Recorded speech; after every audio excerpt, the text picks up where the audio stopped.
इसमें आप सच्चे मन से हाथ में चना ले लीजिए। फूल आदि नहीं लिए जाते हैं इस वट सावित्री में। चना लेके अपने ब्रह्मा विष्णु महेश जी का संकल्प करके सच्चे मन से कथा की शुरुआत करते हैं। प्राचीन काल की बात है। मध्य देश में अश्वपत नाम के परम ज्ञानी राजा थे। उनकी दीर्घकाल तक संतान न होने के कारण दुखी हुए राजा ने अपने राज्य में सब विद्वान ज्योतिष ब्राह्मण पुरोहित आमंत्रित कर दिए।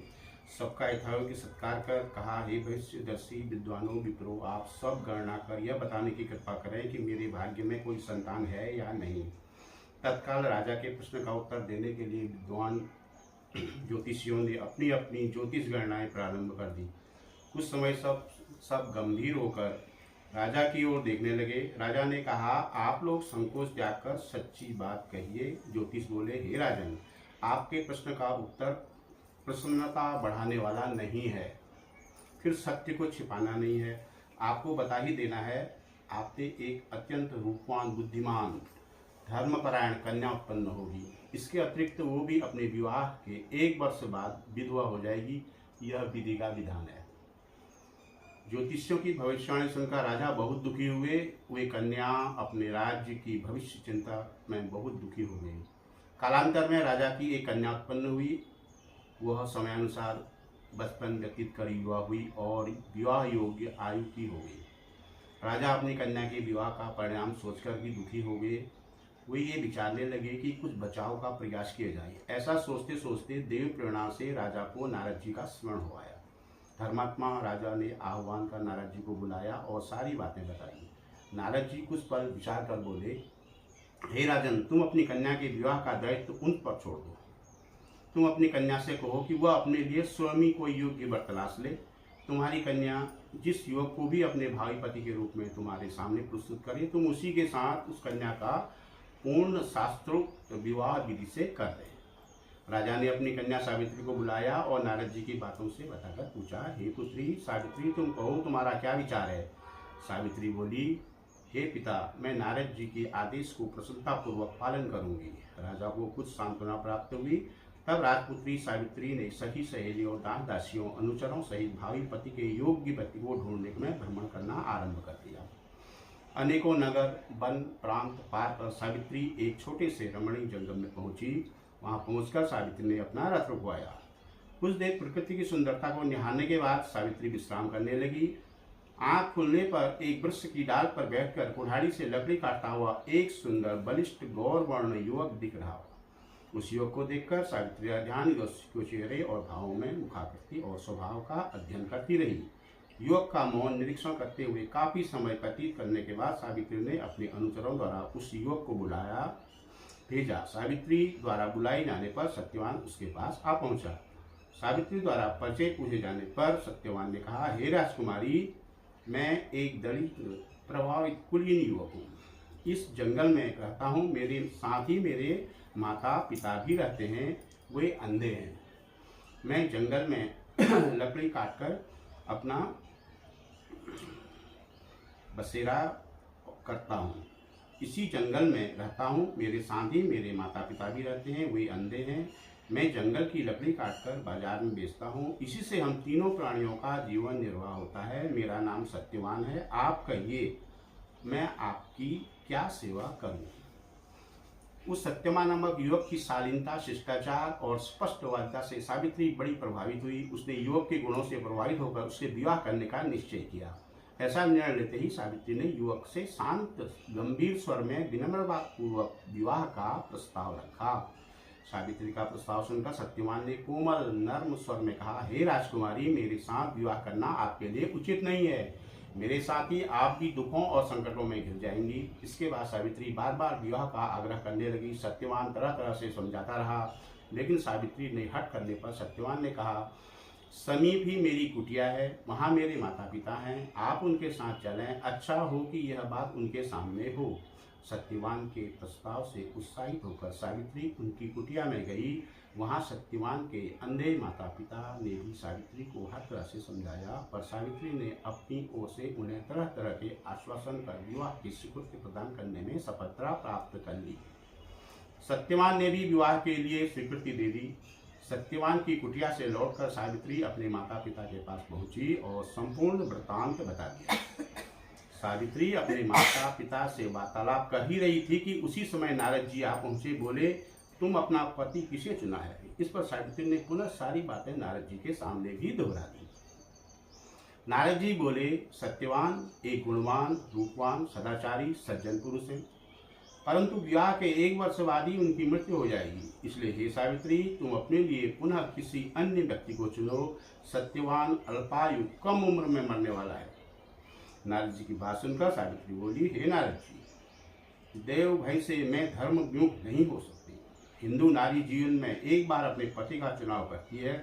मैं सत्यवान को अपना पति चुन चुकी हूँ, अब वचन भंग का पालक नहीं करूंगी। नारद जी ने और सावित्री के पिता ने उसे तरह तरह से समझाया, पर सावित्री ने सत्यवान से ही विवाह करने का दृढ़ रही। तो नारद जी ने कहा, तुम्हारा कल्याण हो, जीवन सुखी हो। नारद जी का आशीर्वाद लेकर विदा हो गए। सावित्री की इच्छानुसार उनके पिता ने उनका विवाह सत्यवान के साथ कर दिया। सावित्री को ज्ञात था कि 1 वर्ष बाद उनके पति की मृत्यु हो जाएगी। ऐसे में यदि शंकर जी को प्रसन्न कर लिया जाए तो विधि का विधान पर भी विजय पाई जा सकती है, क्योंकि शंकर जी के विषय में प्रसिद्ध है, मैं कहीं कठिन कुअंक भाल के भाव ही मेट सकहि त्रिपुरारी। अर्थात शंकर जी में शक्ति है कि विधाता का विधान भी बदल सकते हैं। अतः सब प्रकार से निश्चय कर सावित्री भक्तिपूर्वक शंकर भगवान की आराधना करने लगी। सत्यवान के लिए सावित्री पूर्ण मनोयोग से शिव जी को आराधना करती रही। जब सत्यवान की आयु को केवल 7 दिन शेष रह गई तो सावित्री और तीव्रता से कठिन व्रत उपवास कर भगवान को प्रसन्न करने में लग गई। अतः सावित्री की भक्ति से प्रसन्न होकर भगवान शंकर उनके सामने प्रकट हुए और बोले, मैं तुम्हारी भक्ति से प्रसन्न हूँ, मुझसे मनोवांछित वर मांगो। सावित्री बोली, भगवान मेरे पति की आयु के 2 ही दिन शेष हैं, कृपया उनके जीवन रक्षा की युक्ति बताएं। भगवान शंकर बोले, कल ज्येष्ठ की अमावस्या के दिन भक्तिपूर्वक वट वृक्ष की पूजा करने से तुम्हारी मनोकामना पूरी होगी। सावित्री ने वट वृक्ष की भक्तिपूर्वक पूजा की और रात्रि जागरण किया। दूसरे दिन प्रातःकाल जब सत्यवान जंगल में लकड़ी काटने जाने लगा तो सावित्री भी उसके साथ चलने की हट करने लगी। किसी प्रकार सास ससुर को राजी कर सावित्री ने पति को भी मना लिया और उनके साथ जंगल में स्वयं भी गई।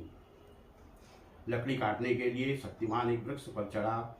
एक डाल को काटने के बाद कुल्हाड़ी चलाते ही सत्यवान का सिर दर्द करने लगा। वह वृक्ष से नीचे उतर आया और सावित्री से बोला, मेरे सिर में पीड़ा हो रही है, मैं आराम करना चाहता हूँ। पतिव्रता धर्मपरायण सावित्री चिंतित होने लगी। सत्यवान कुछ ही देर में मूर्छित होकर अचेत हो गए। तभी सावित्री ने अपने सम्मुख एक दिव्य पुरुष को देखा। उस दिव्य पुरुष को देखकर सावित्री ने पूछा, आप कौन हैं? उसने उत्तर दिया, मैं यमराज हूँ। तुम्हारे पति की आयु समाप्त हो चुकी है, मैं उनको प्राण लेने आया हूँ।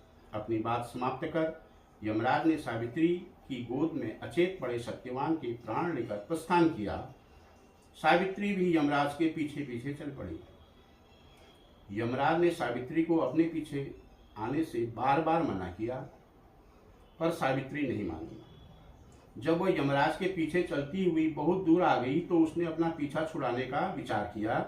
यमराज बोले, अपने पति को प्राणदान देने के अतिरिक्त कोई अन्य 3 वर मांग लो और लौट जाओ। इस पर सावित्री ने कहा, हे धर्मराज, मेरे अंधे सास ससुर फिर से नेत्रवान हो जाएं। धर्मराज एवं वस्तु कह दिया। सावित्री ने अपने सास ससुर का खोया राज्य लौटाने की प्रार्थना की। धर्मराज ने इसे भी स्वीकार किया। तो अंत में सावित्री ने तीसरा वर मांगा कि वह पुत्रवती हो जाए। धर्मराज ने तीसरा वर भी स्वीकार कर लिया। वरदान देकर धर्मराज शीघ्रता से आगे बढ़े। कुछ दूर जाने के बाद धर्मराज ने पीछे मुड़कर पीछे देखा तो पाया कि सावित्री अभी भी पीछे पीछे चली आ रही है।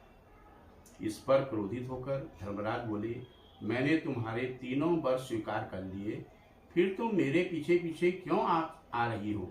सावित्री बोली, भगवान, आपने मुझे पुत्रवती होने का वर दिया, फिर भी आप मेरे पति के प्राण लेकर जा रहे हैं। पति के बिना मैं कैसे पुत्रवती बनूंगी। सावित्री का तर्क सुनकर और अपने वरदान देने की गलती का अनुभव कर धर्मराज बौखला गए। पुनः संयम होकर बोले, सावित्री, बड़ी चतुरता से तूने मुझे धर्म संकट में डाल दिया है। जाओ, वरदान असत्य नहीं होगा। अपने पति के पास जाओ, तुम्हारे पहुंचते ही सत्यवान जीवित हो उठेगा। सावित्री अपने पति के पास लौट कर आई तो वह जीवित हो उठा। दोनों प्रसन्न होकर घर आए। कुछ ही समय में यमराज के दोनों वरदान भी पूरे हो गए। सावित्री के पास सास ससुर को दिखाई देने लगा, उनका राज्य भी वापस मिल गया। यह सब शायद अमावस्या के व्रत का प्रभाव था। इस व्रत को सर्वप्रथम सावित्री ने मनाया, अतएव इस व्रत का दूसरा नाम वट सावित्री व्रतम भी हुआ। हे भगवान, जिस प्रकार अपने सावित्री को अटल सुहाग दिया, वैसे ही सबों को देना जो आपका भक्ति पूर्वक व्रत करे। सावित्री के पिता को पुराने श्राप से भी मुक्ति प्राप्त हुई। सावित्री के पिता अश्वपथ को भी 100 पुत्र प्राप्त हुए और सावित्री सत्यवान ने भी 100 पुत्र प्राप्त करके दीर्घायु तक राज्य भोगा और अंत में वैकुंठ सिधारे। प्रत्येक सौभाग्यवती स्त्री के लिए यह व्रत करना आवश्यक है।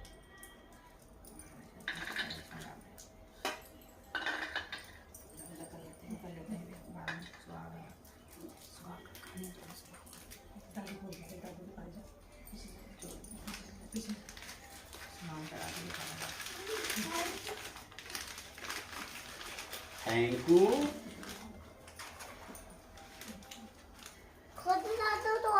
खोलो, हाँ खोलो, खोलो बाबू, खोलो, हाँ खोलो खोलो।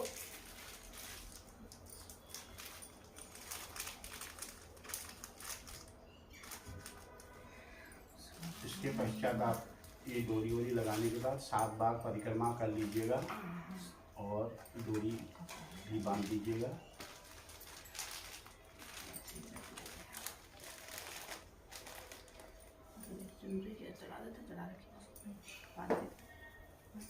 हो गया फिर? जय हो मंगलमय कार्य। आप लोग खुश रहें, स्वस्थ रहें, मंगल रहें, खुश रहें। Please, thank you Munna.